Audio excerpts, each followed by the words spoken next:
Graça e paz, eu sou o pastor Janoí Mamed, você está no CAB, curso de atualização bíblica. Quem já está participando do CAB sabe como funciona. Você assiste o vídeo, lê um breve resumo que eu mando para o WhatsApp e faz um testezinho do Google Forms. Beleza? Tudo bem? Então você sabe como funciona. Vamos crescer juntos, estudando a palavra.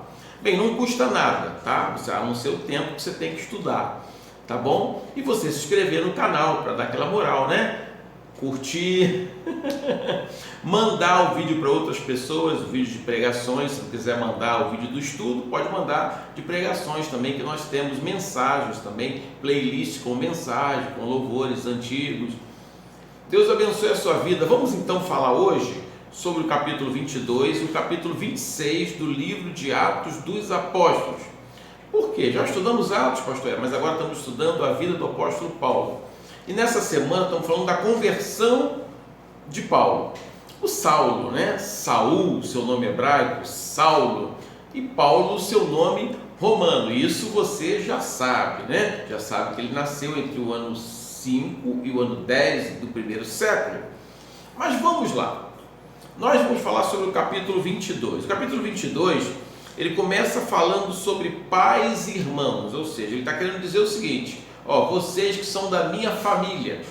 É interessante que ele fala também na língua hebraica. Paulo possivelmente falava também o aramaico e certamente o grego, né, por conta daquilo que ele deixou escrito. Então, hebraico, aramaico e grego. Você pode pensar assim, pastor, mas o hebreu não fala hebraico? Mas não era um idioma muito comum. Então, quando ele começa falando em hebraico, já demonstra um certo conhecimento e a classe social que ele se envolvia. E ele chama ali de pais e irmãos, para dizer assim, ó, vocês vão julgar alguém da família de vocês, porque eu sou judeu. E vai falar que foi aos pés de Gamaliel, que ele cresceu, que ele estudou, né? Então, ele se coloca como alguém assim, preparado pelo judaísmo, ou seja, ele começa a dar o seu testemunho. Então é muito interessante esse capítulo, também o 26, porque além dele contar a história dele, está repetindo a história, ele dá um testemunho. A situação é outra, diferente daquela que Lucas registra no capítulo 9. Lucas registra a conversão de Saulo. Aqui, Lucas registra o que Paulo falou diante do momento que estava sendo julgado. Beleza? Então vamos lá. O apóstolo Paulo, ele agora preso, por quê? Paulo então prega o evangelho em muitos lugares. Isso deixou os judeus um pouco irritados, porque eles achavam que o Deus era o Deus de Israel, apesar de terem várias profecias falando que Deus era o Deus de outros povos e que o Senhor iria ser conhecido por toda a terra, profecias messiânicas. O judeu parece que fechava os olhos para isso.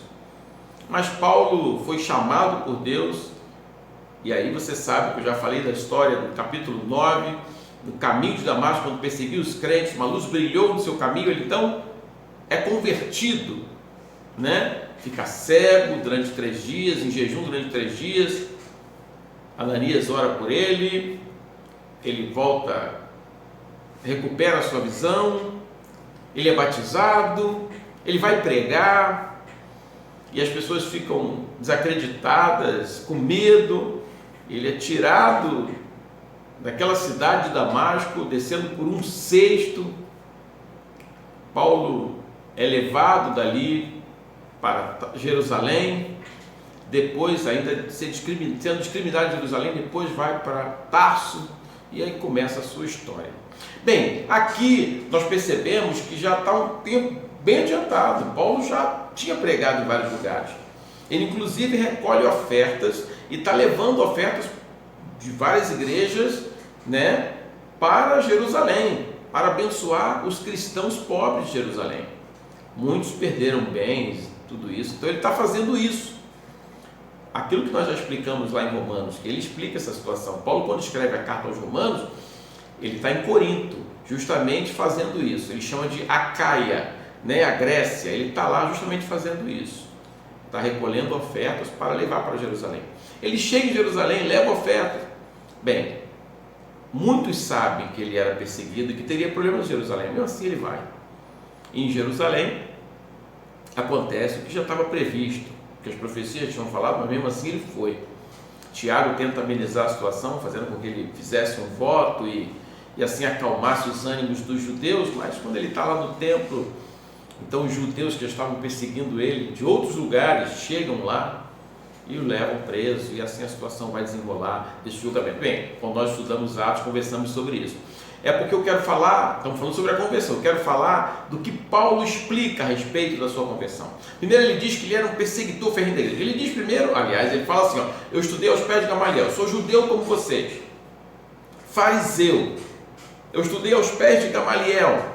E aí você sabe que lá em Atos 5, você vai encontrar lá no versículo 34, quem é Gamaliel, beleza? E a gente já estudou isso também quando estudamos o livro de Atos. Gamaliel é o herdeiro da escola de Iliel, né? Como quem estuda lá, só quem tinha condição, tanto financeira como também intelectual. Mas vamos continuar. No versículo 17, ele menciona um período, né, que ele foi a Jerusalém e retornou. E esse período foi de 3 anos. Lá em Gálatas 1, 17 e 19, deixa claro para a gente isso. Então esse período foi de 3 anos. Ou seja, a pessoa que a preparação de Paulo tenha sido algo rápido, não é bem assim não. 3 anos. No versículo 21 e 23, lemos que a referência aos gentios, ao fato de que Paulo pregara o poder entre eles. Isso causou alvoroço entre os judeus, porque os judeus não aceitavam isso. Como vai pregar o poder entre os gentios? A partir do versículo 22, nós podemos ler que Paulo seria açoitado, mas acabou escapando desse castigo. No 24, capítulo 22, versículo 24, olha o que ele diz. Vou botar o óculos.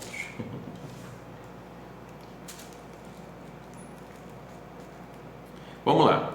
Ordenou o comandante que Paulo fosse recolhido à fortaleza e que sob açoite fosse interrogado para saber por que motivo assim clamavam contra ele. Quando estavam amarrando com correias, disse Paulo ao centurião presente: ser-vos-á porventura lícito açoitar um cidadão romano sem estar condenado? Paulo usou o seu direito de cidadão romano. E aí então é lícito fazer isso? Então eles voltam atrás. Paulo era cidadão romano, uma outra característica de Paulo. Então é lícito fazer isso? E aí no versículo 28, olha o que ele diz, ele vai um pouco mais, olha o que ele diz no versículo 28, ó. Respondeu-lhe o comandante: a mim me custou grande soma de dinheiro este título de cidadão. Disse Paulo: pois eu o tenho por direito de nascimento. Então, o próprio comandante vai, ó, eu falei o 28, né, mas vou ler o 27 para você. Vindo o comandante, perguntou a Paulo: dize-me, és tu romano? Ele disse: sou. Mas para mim me custou muito dinheiro isso. Paulo disse: eu já tenho de nascimento. Não sabemos como o pai de Paulo conseguiu esse título, trabalhando, comprando, como foi, mas era algo muito custoso. Então é bom você ter em mente isso. Paulo sabia usar o seu direito, tá certo? E eu quero finalizar lá no capítulo 23, o versículo 11, finalizar essa parte, tá? Versículo 11 diz assim: na noite seguinte, o Senhor, pondo-se ao lado dele, disse: coragem, pois do modo por que deste testemunho a meu respeito em Jerusalém, assim importa que também o faças em Roma. Então, na verdade, Paulo estava correto em continuar, né, a sua luta, mesmo sabendo que seria preso, porque era plano de Deus que ele fosse levado para Roma e continuasse essa história. E o testemunho que deu aqui dá também em Roma. E na verdade a gente sabe que ele ficou em prisão domiciliar por ser cidadão romano, e lá escreveu cartas, lá recebeu as pessoas, e foi uma bênção. Mas eu quero hoje, né, lembrar você, porque não falei tudo, versículo por versículo do capítulo 22. porque eu só quero destacar a importância de se contar um testemunho, a importância de ter uma experiência com Deus. Paulo não estava preocupado. Bem, claro que ele não queria sofrer, mas ele fez o que tinha que ser feito. Ele não mentiu em nenhum momento e disse: não vou mais pregar o Evangelho, não. Daqui a pouquinho eu envio o vídeo do capítulo 26 e eu quero que você pense um pouco sobre contar o seu testemunho, falar do que Deus fez na sua vida.